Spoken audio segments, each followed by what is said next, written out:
الحمدللہ رب العالمین والصلاة والسلام علی اشرف الانبیاء والمرسلین اما بعد۔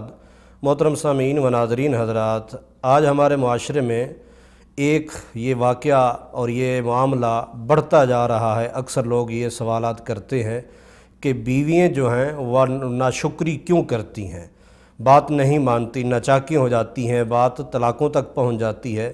تو ان چیزوں کو جب ہم نے شریعت میں دیکھا تو اللہ تبارک و تعالیٰ کے پیارے محبوب نے یہ عورت پر، بیوی پر لازم قرار دیا ہے کہ وہ خامد کی اطاعت بھی کرے اور اس کی ناشکری نہ کرے۔ بلکہ صحیح بخاری کی ایک حدیث ہے، نبی علیہ الصلاۃ فرماتے ہیں کہ مجھے جہنم میں سب سے زیادہ عورتیں دکھائی گئیں۔ تو صحابی نے پوچھ لیا، محبوب ان کی وجہ کیا ہے؟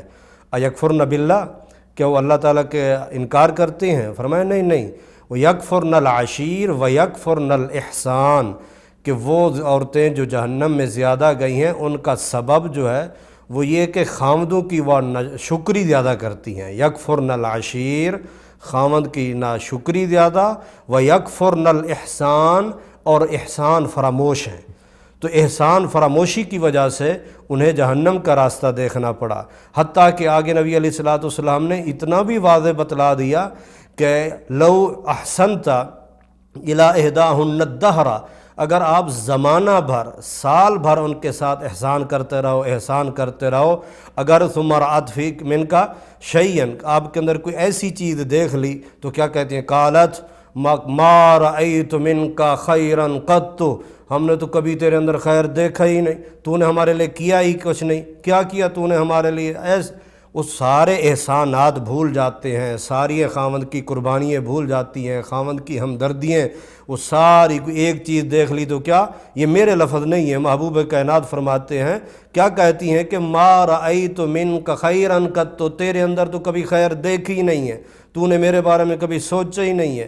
حالانکہ ایسا نہیں ہونا چاہیے میرے عزیز ساتھی ہو، اور خصوصاً وہ خواتین امت جو ہیں ان سے بھی یہی گزارش ہے۔ دیکھیے آپ وہ خاتون ہیں جس کے بارے میں شریعت نے کہا اگر خامد کی اطاعت کرے گی اور رمضان کے روزے رکھے گی، نماز کی پابندی کرے گی، اپنی عفت و عصمت کی حفاظت کرے گی، خامد کی اطاعت کرے گی، تو اس کے لیے جنت کے 8 دروازے کھول دیے جائیں گے، جس سے چاہے داخل ہو جائے۔ اسی عورت کے ہی بارے میں تو فرمایا نا، یہ ساری دنیا جو ہے یہ ساز و سامان ہے، خیر متاع الدنیا المرأۃ الصالحہ، اور بہترین اگر دنیا کا ساز و سامان ہے تو وہ عورت ہے۔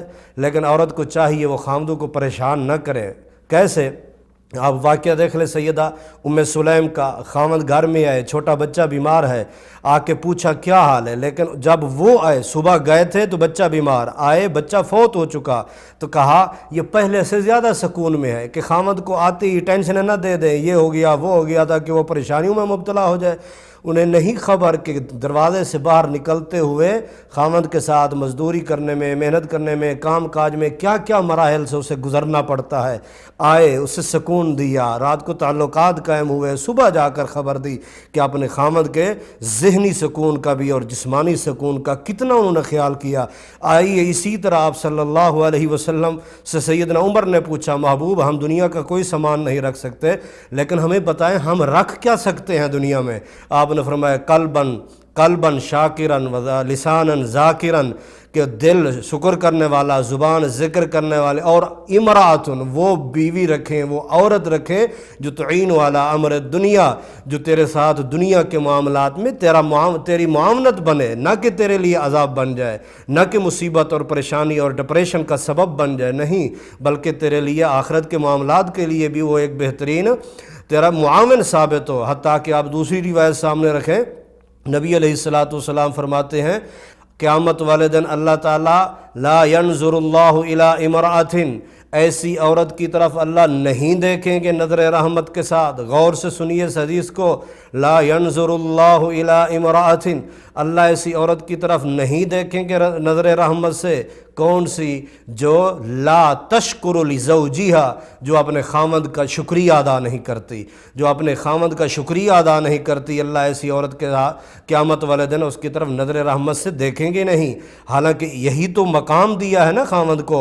ٹھیک ہے خامد کے اندر خامیاں ہوں گی، وہ اپنا حساب دے گا نا، وہ اس کی اگر کمزوریاں ہوں گی تو وہ اپنا حساب دے گا، آپ اس کے لیے دعا کیجیے۔ حتیٰ کہ آپ صلی اللہ علیہ وسلم نے فرمایا اگر اللہ کے بعد کسی کو سجدہ لائق ہوتا تو وہ سجدہ اللہ تعالیٰ خامد کو سجدہ کرنے کا حکم دیتے۔ اسی طرح حالانکہ جائز نہیں ہے، اگر ہوتا تو اللہ اسی کو سجدے کا حکم دیتے۔ فرمایا اگر خاتون بیوی اگر تندور پہ روٹیاں لگا رہی ہے، خامد کو حاجت پڑی، ضرورت پڑی، بلایا، تو اسے چاہیے وہ تندور پر روٹیاں چھوڑ کر فوری خامد کے پاس جائے، اس کی حاجت پوری کرے، اس کی ضرورت پوری کرے، اور اس کے بلاوے پر فوری پہنچے، باقی سارے کام چھوڑ دو۔ میرے عزیز ساتھی اور خصوصاً میری ماؤں بہنوں سے بھی یہی گزارش ہے کہ اس کو پڑھیے، دیکھیے، یہ اگر خامد کی اطاعت کی اور شکریہ ادا کیا تو اس کے لیے 8 دروازے کھول دیے جائیں گے، جس دروازے سے چاہے داخل ہو جائے۔ اگر نا شکری کی، فرمایا اس کے جہنم میں بھی سب سے زیادہ خواتین اس ناشکری کی وجہ سے جائیں گی، اور قیامت والے دن لا ینظر اللہ الی امرأۃ، اللہ قیامت والے دن دیکھیں گے بھی نہیں۔ بلکہ آپ نبی علیہ الصلوۃ والسلام کی یہ دعا پڑھیں، سن دیکھیں، اس میں آپ صلی اللہ علیہ وسلم ہمیشہ دعا کرتے تھے، اللہم انی اعوذ بک من امرأۃ، اے اللہ میں اس عورت سے، بعض روایت میں زوجتن کا لفظ ہے، کہ اس عورت سے پناہ چاہتا ہوں کہ جو تشیبنی قبل المشیبی، جو مجھے وقت سے پہلے بوڑھا کر دے۔ کیا معنی؟ کہ وہ ٹینشنیں دے کر، پریشانیاں دے کر، مصیبتیں دے کر، گھر میں آتے جاؤ، فلاں یہ کہا، وہ یہ ہوا، یہ ختم ہو گیا، یہ لیا نہیں، یہ کیا نہیں، یہ دیا نہیں، یہ ساری چیزیں پریشان کر کے اور تفکیر اور ڈپریشن اور ٹینشنیں دے کر بندے کو بوڑھا کر دیتی ہیں۔ فرمایا ایسی عورت سے میں اپنے رب سے پناہ چاہتا ہوں۔ آئیے کہیں ایسا تو نہیں خواتین اپنے آپ کو دیکھیں کہ ان صفات کے اندر، یہ صفات ان کے اندر تو نہیں موجود؟ نہیں، الحمدللہ ہیں۔ تو اصلاح کی ضرورت ہے۔ اللہ مجھے اور آپ کو اور ہماری نسلوں کو اپنی اصلاح کی توفیق عطا فرمائے۔ وما علیہ الا البلاغ المبین۔